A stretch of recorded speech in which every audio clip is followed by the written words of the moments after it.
So good morning, I'm here in London's Borough Market, which is a lovely place to come at the best of times. It's early morning, very atmospheric, lots of people setting up their stalls and trains going overhead on the viaducts and people going to work.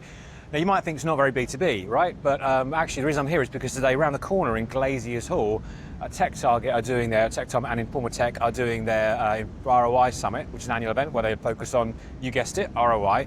The whole area of media and B2B is one that's been evolving quite a lot recently, and it's become a progressively bigger and bigger part of the B2B marketing world. So I'm very interested to go along and hear what everyone's got to say, what the emerging trends are. I'm taking part in a panel discussion looking at some of the big trends that are taking place, and I'm very interested to see who's there and find out what everyone else is saying about the world of media, data, leads, intent, all of those subjects. So let's go along and go to the venue, take a short walk there and find out what everyone's talking about.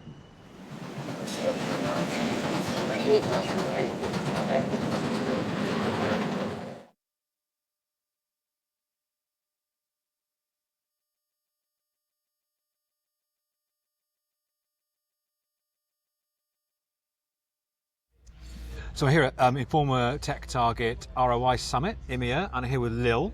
And Lil, we're part of the content team, the brand and content team? Brand and content group, yeah. Right. And Lil was presenting just now about why trust is the most important thing in B2B, which is obviously music to my ears, given that I've been talking about that a lot. So Lil, tell us your perspective on that. Why do you think trust is? I mean, trust is not a new concept, right? But if you consider the landscape, which is wild, wild west right now, AI has just disrupted everything that we know in terms of search. Yeah. And LLMs are the new rage in terms of discovery. Yeah. Right. So if you think about that, there's a bit of a paradox that's happening, right? So AI is speeding search as we know it, right? Yeah. So you're getting information quicker, everything's semi-automated, right? But then people are worried about what they're reading, what they're seeing. Is it real? Yeah. Is it factually correct? So they're verifying. Yeah. And so I think what's going to be really important is credibility, expertise, and these are like trust building elements, right? Mm-hmm. So trust will be really important in 2025. It was already important.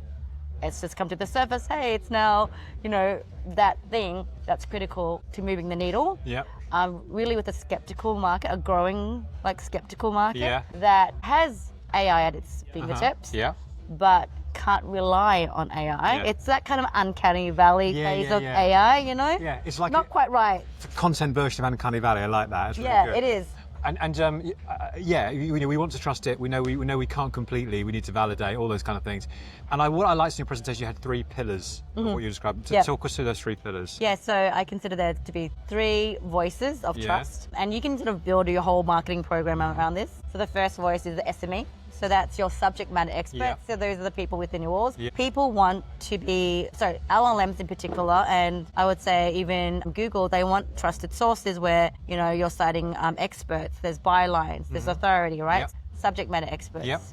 If you're not already doing that in terms of leveraging your SMEs, then you should be doing it. And then also key opinion leaders, so people externally as well. So that's the first bucket or the first voice. The second is media. I'm sure you're all over that. I don't know what you're talking about.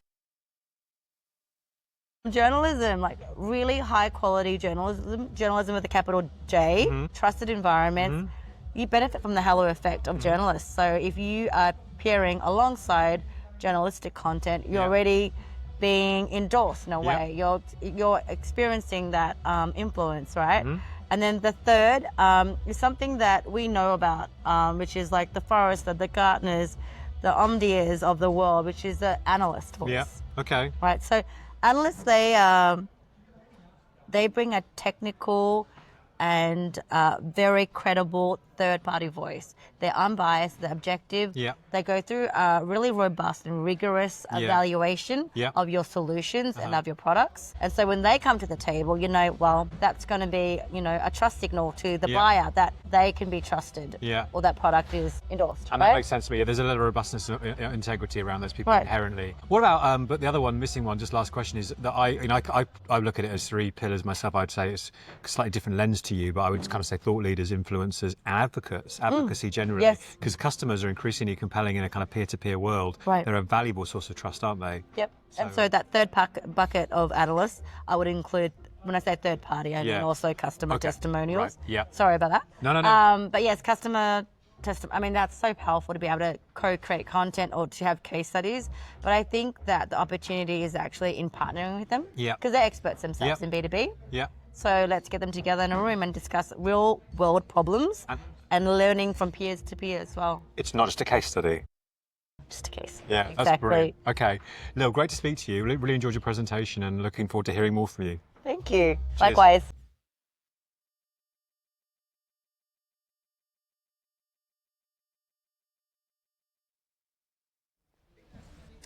So here with Gilly from B2, and we're at the Informa TechTarget event, right? On the ROI Summit, it's called.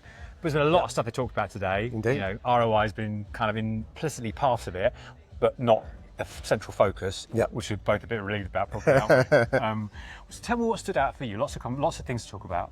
You know, I think if I think back to the panel you were on earlier today as well, it was interesting. You know, mix of people on the panel, but everyone had that same view that, you know, I think words of like, there's trouble at the moment. It's been hard for brands. There's a lot of uncertainty, and we're seeing that. We talk a lot about the uncertainty that's in the world at the moment. As a guy, about whether a sound guy's going to walk in front of your camera. As a guy walks past with a drill. I mean, you don't see that in B2B marketing every day, do you?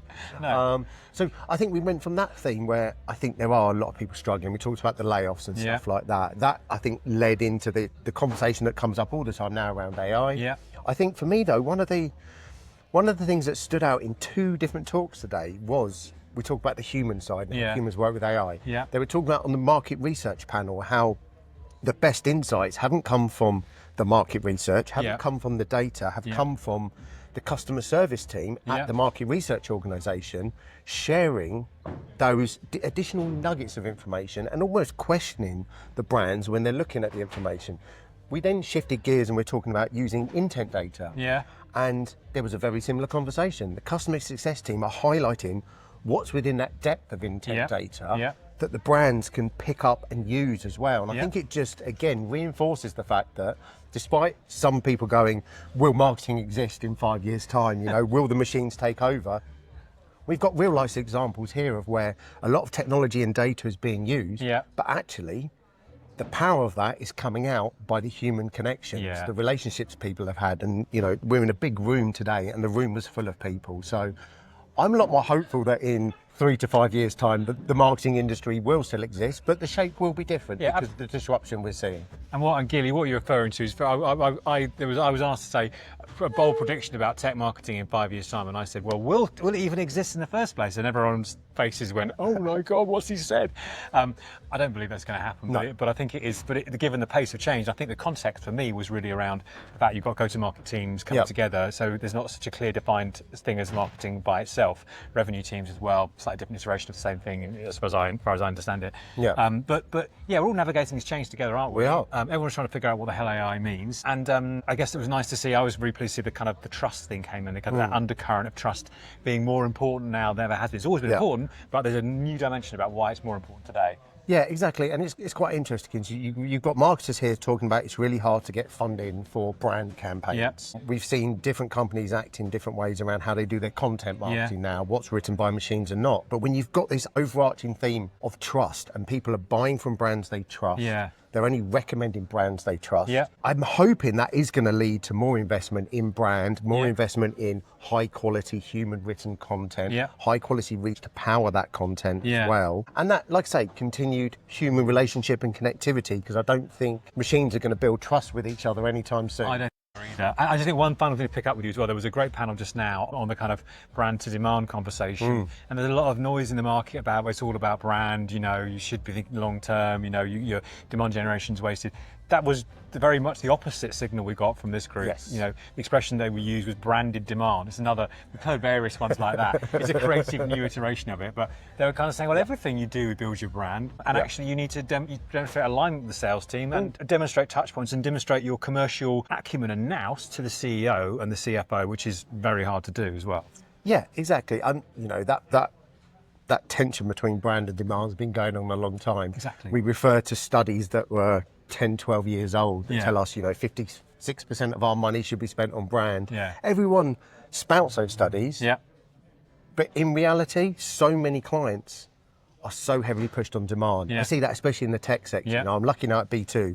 We have a much broader set of clients across different sectors, and other sectors are definitely investing more in brand, but the tech companies seem to be so heavily invested in what they call, you know, their demand play. So whether it's branded or not branded, it's not always helping really build that trust that we talk about. It is a challenge, and I think it's nice to see people here today being honest. You know, one of the panelists even admitted that he spent months building a brand to demand campaign, and then the powers that be said, no, we've got to hit this quarter's numbers, and the campaign was put on hold.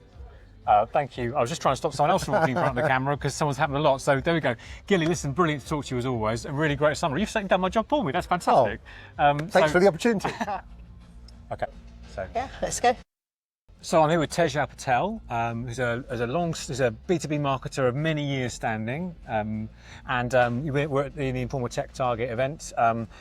Lots of stuff I've heard today. Really good stuff. Interesting, wasn't it? Yeah, a lot. Yeah, and what stood out for you? Anything particular as a kind of key takeaway for you? I think we can't get away from AI, can we? But I think there was actually a lot of acknowledgement today about AI overwhelm, AI fatigue. Yes. And you know, what do we do about that? So I thought that was interesting that everyone felt we were on the same page. I think the continued pressure on marketing, of being in a room full of people who kind of were all on the same page about that relentless pressure. I think you had some interesting comments to make about what the future looks like, and you know, the future could be possibly bleak if we're not thinking proactively about how marketing embraces these changes, and then how we live side by side with AI. I think that was one of my major takeaways, and the trust part was huge today. I liked the trust signals term, which really came up today. Was really interesting about how you're embedding some of these kind of things like testimonials and customer stories all the way through from the start to the end of a journey. So I think it reinforced things we knew already.